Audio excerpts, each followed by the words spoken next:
Does an impulsive act lessen criminal responsibility? Imagine someone suddenly losing control and committing a crime without planning it ahead of time. Does that mean they are less responsible for what they did? That's the big question we're exploring today. When people act on impulse, it can sometimes change how the law views their guilt. The core idea is that criminal responsibility depends on whether the person understood their actions were wrong and could control themselves. If a mental or neurological disorder makes it hard to resist impulses, the person's blameworthiness might be reduced. Let's look at what responsibility really means. It's about being legally accountable because you acted intentionally, recklessly, or knowingly.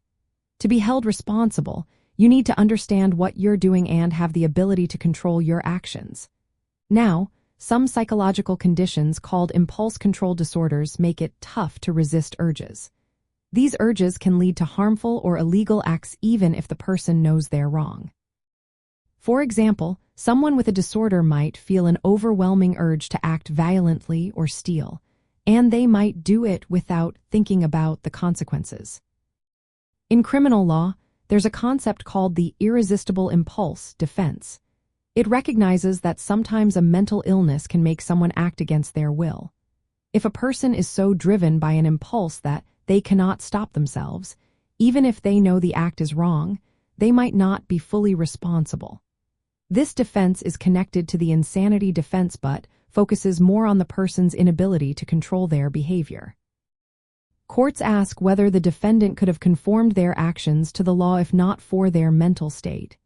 Sometimes, they use tests like the policeman at the elbow, which asks if the person would have still committed the act if a police officer was watching.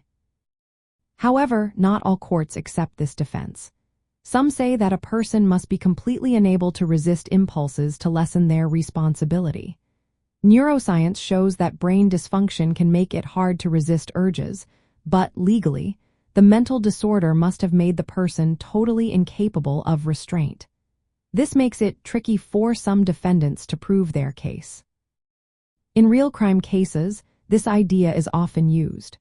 For example, in high-profile cases, defendants might claim their actions were driven by impulse control problems.